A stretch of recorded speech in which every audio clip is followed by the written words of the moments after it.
Damai sejahtera Allah yang melampaui segala akal, itulah kiranya yang menyertai hati dan pikiran saudara di dalam nama Kristus Yesus Tuhan kita. Bapak Ibu Saudara yang dikasihi oleh Tuhan, mari kita membaca firman Tuhan dari kitab Keluaran pasal yang ke-20, ayat yang pertama sampai dengan ayat yang ke-11. Demikian firman Tuhan. Lalu Allah mengucapkan segala firman ini. Akulah Tuhan Allahmu yang membawa engkau keluar dari tanah Mesir, dari tempat perbudakan. Jangan ada padamu Allah lain di hadapanku.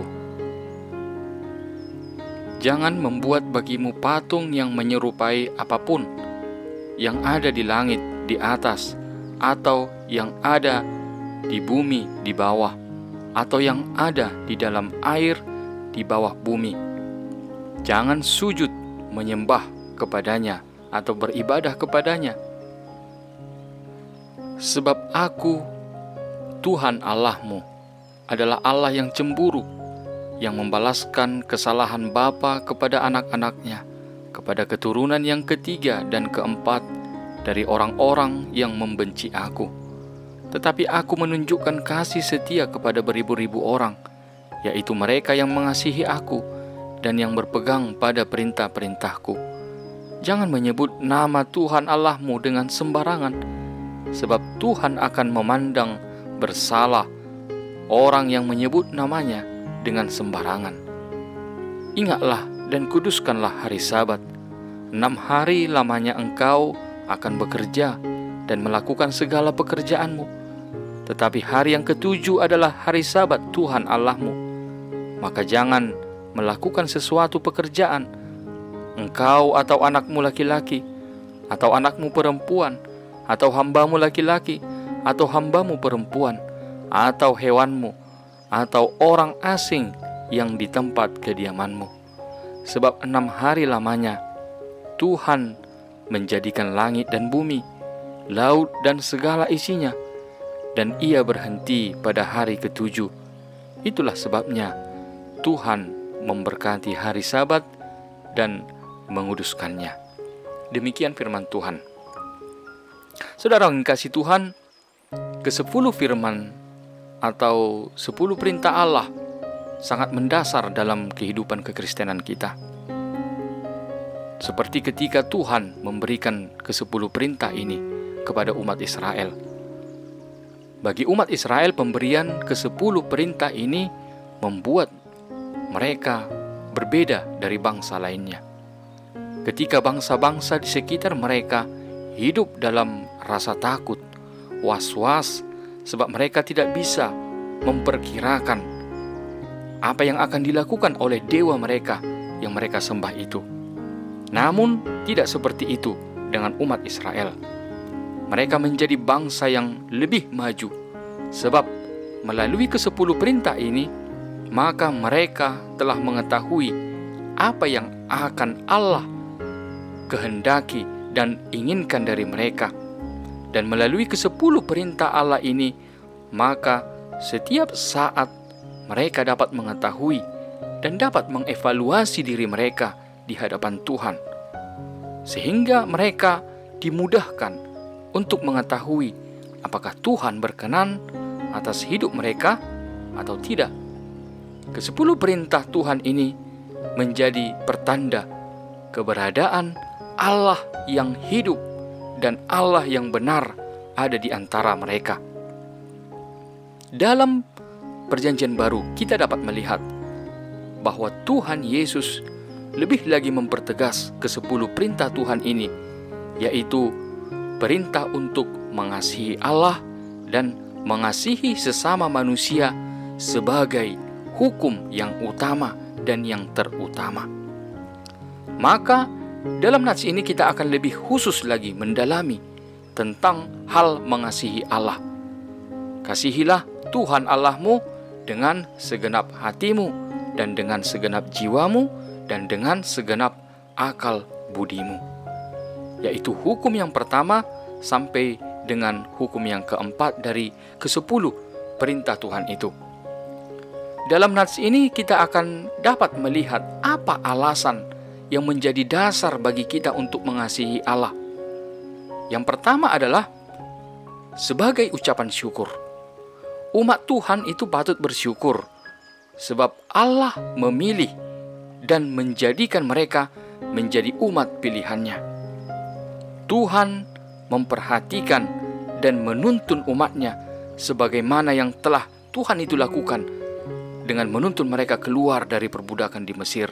Dikatakan tadi di situ, "Akulah Tuhan Allahmu yang membawa engkau keluar dari tanah Mesir, dari tempat perbudakan."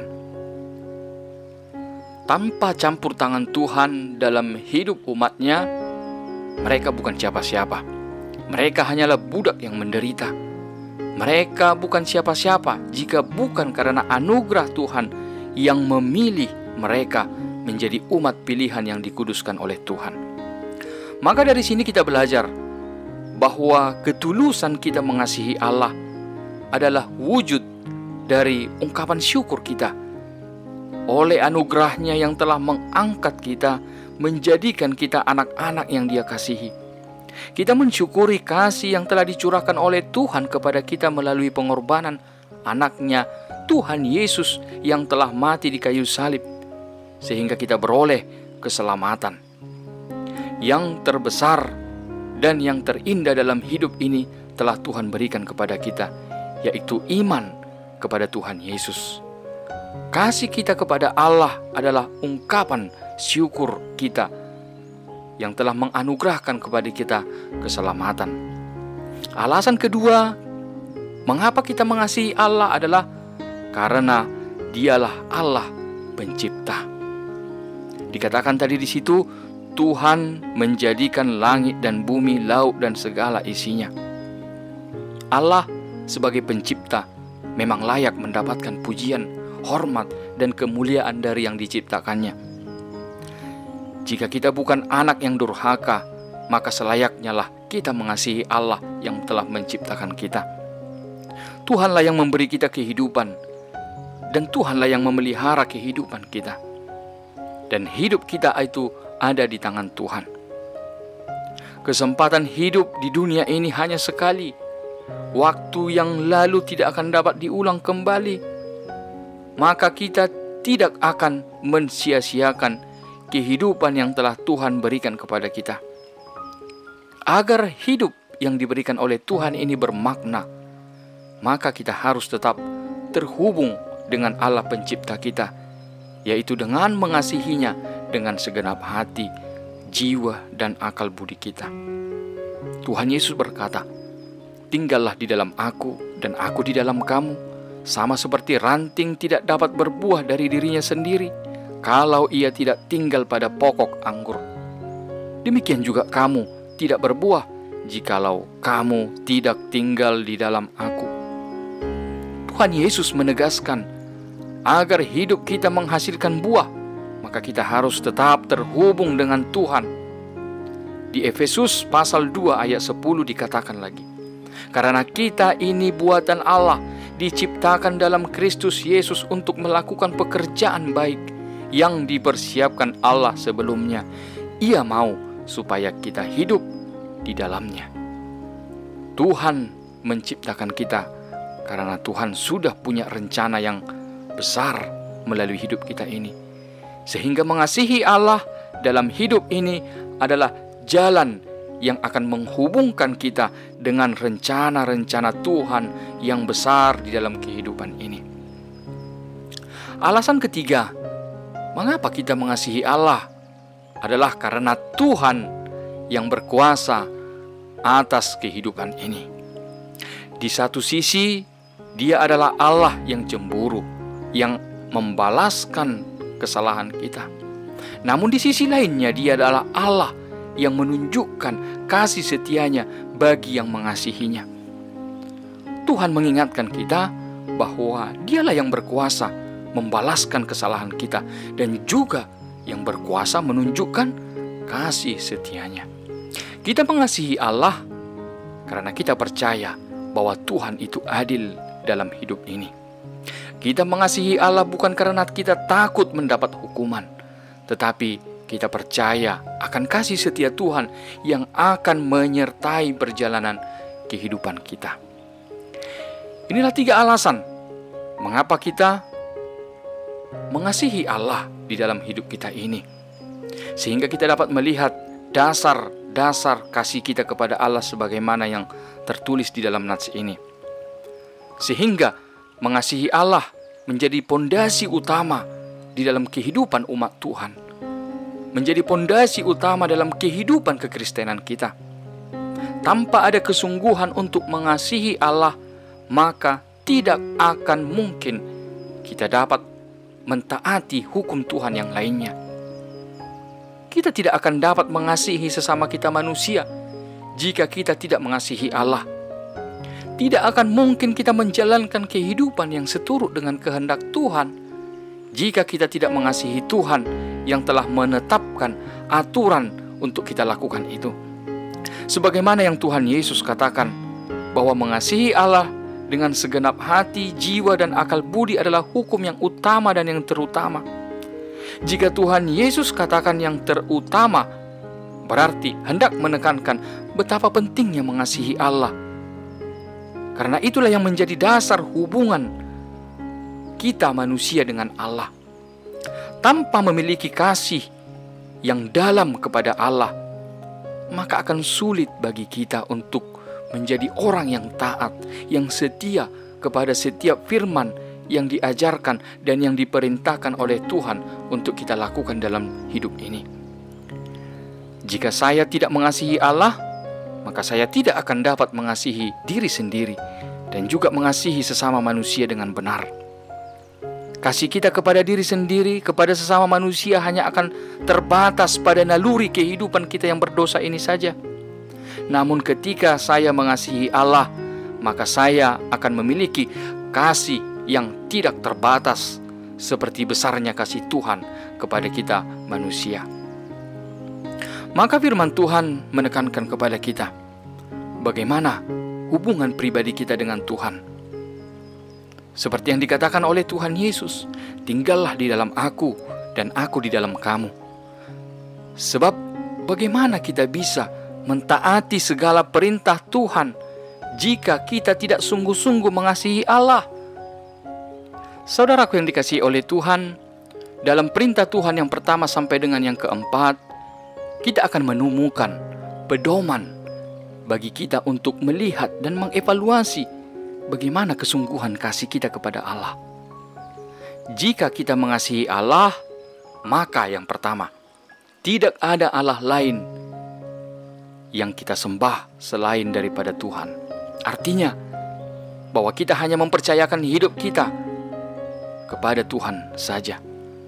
Yang dimaksud dengan Allah lain tidak hanya sebatas menduakan Tuhan dengan mempercayai ada Allah lain, tetapi juga tentang sikap iman kita yang tidak teguh untuk mempercayakan hidup kepada Tuhan. Jika kita mengasihi Allah, maka kita harus sepenuhnya mempercayakan hidup kita pada firman-Nya. Tidak ada kebimbangan, tidak ada kekhawatiran untuk menyerahkan hidup kita sepenuhnya hanya kepada Tuhan. Yang kedua, kita tidak membuat patung bentuk apapun untuk disembah. Dari sini kita hendak diajar bahwa memang tidak ada yang lain yang dapat disembah selain daripada Tuhan. Selain daripada Tuhan itu hanyalah Allah yang palsu, patung, tiruan, jadi-jadian yang dibuat-buat. Yang patut kita sembah, yang patut kita takuti dan hormati hanyalah Tuhan.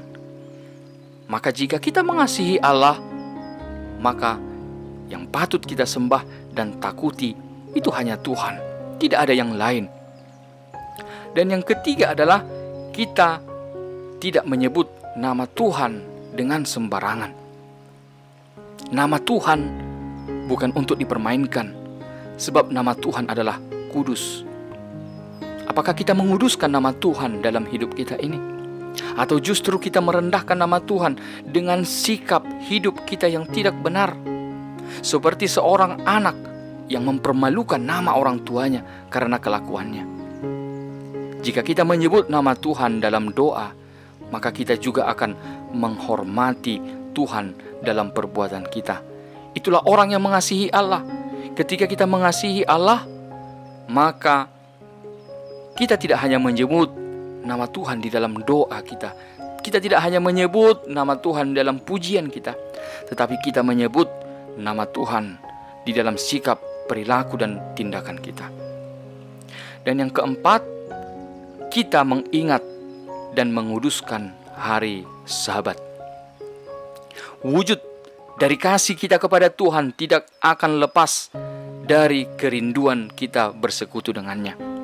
Jika kita mengasihi Allah, kita akan selalu mengingat Tuhan dan akan selalu merindukan persekutuan dengan Tuhan. Kesibukan dalam dunia ini tidak akan pernah menghalangi kita untuk mau datang ke hadirat Tuhan yang kudus. Mazmur 84 ayat 11 dikatakan, sebab lebih baik 1 hari di pelataranmu daripada 1000 hari di tempat lain. Lebih baik berdiri di ambang pintu rumah Allahku daripada diam di kemah-kemah orang fasik. Tuhan Yesus memberkati.